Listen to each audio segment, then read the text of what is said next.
आज यहाँ deputy commissioner साहब के साथ हमारी गांव कोटपुनू के सभी गणमान्य लोग आज हम यहाँ मिलने के लिए पहुँचे थे।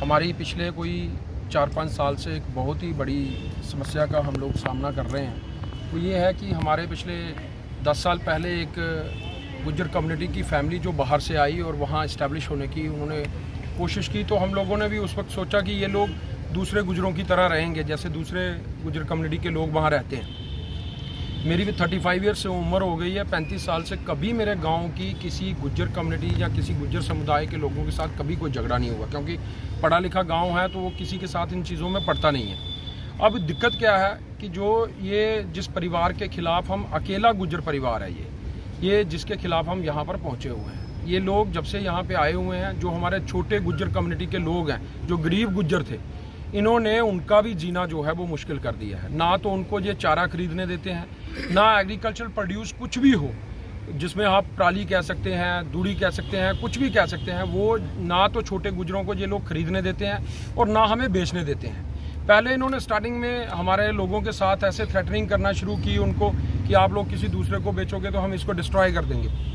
पिछले 5 साल से रेगुलर पुलिस पोस्ट कोटपुनू और राजबाग थाना के अंदर इनके खिलाफ कई एप्लीकेशंस जो हैं वो गुज्जर समुदाय के द्वारा भी दी गई हैं और हमारे द्वारा भी दी गई हैं।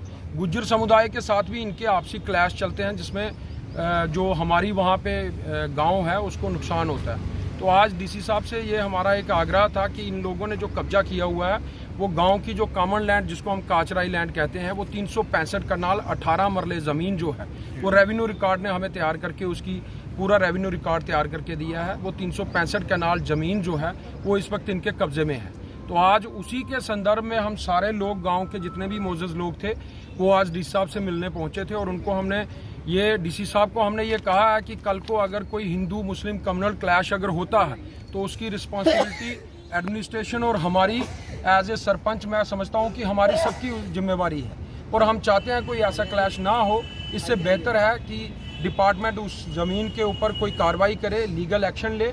और डीसी साहब ने उसकी एविक्शन के लिए तहसीलदार हीरानगर को ऑर्डर किया है कि उस ज़मीन को एविक्ट करवाया जाए और खाली करवा के वहाँ पर गाँव वासियों को वो ज़मीन दी जाए। सर, जिस परिवार में आप शिकायत करने आए हैं, क्या आप वो उस परिवार का नाम बताएंगे और उसके ऊपर किस तरह के मामले दर्ज हैं? देखिए, ये मऊद्दीन है गुज्जर, ये उसके परिवार है। उसके तकरीबन कोई 5-6 लड़के हैं, वो पहलवानी करते हैं।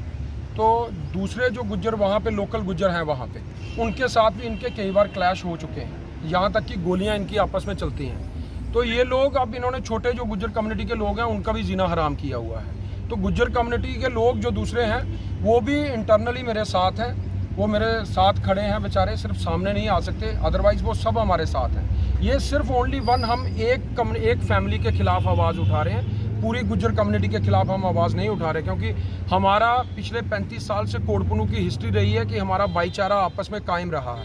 कहीं पे भी किसी भी प्रकार का कोई क्लैश हुआ होगा, लेकिन कोटपुनू में कभी हिंदू मुस्लिम कम्युनिटी का आपस में क्लैश नहीं हुआ है। और हम उसी तरह से फ्यूचर को नज़र में रखते हुए हम चाहते हैं कि कोई ऐसा चांस ना रहे कि हमारा कोई आपसी कोई कम्युनल क्लैश हो।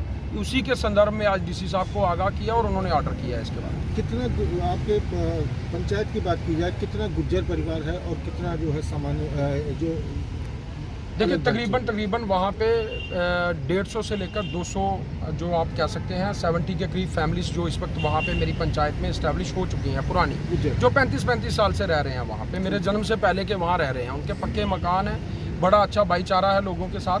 ये अकेली फैमिली है जो 10 साल पहले यहाँ पे आके इन्होंने रहना शुरू किया और उसके बाद इन्होंने एनक्रोचमेंट जो है वो शुरू कर दी। एक ही फैमिली के पास उन्होंने था।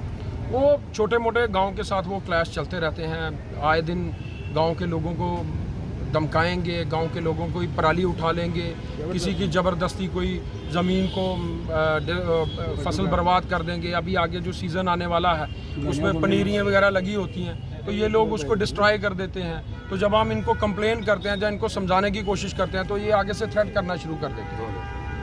तहसीलदार को ऑर्डर किया है कि वहाँ की ज़मीन को खाली कराया जाए, उसके लिए कोई समय सीमा निर्धारित की? उसमें समय सीमा निर्धारित नहीं की, उन्होंने डायरेक्टली उनको ऑर्डर किया है कि मुझे इस ज़मीन की एनक्रोचमेंट जो है वो एविक्ट चाहिए, ये वहाँ से एविक्ट होने चाहिए। तो वो थोड़ी देर के लिए टाइम में देखते हैं, अगर एडमिनिस्ट्रेशन कोई एक्शन लेती है ठीक है, नहीं लेती है तो आगे हमारे पास रास्ते खुले हैं, हम दूसरे फोरम पे अप्लाई करेंगे।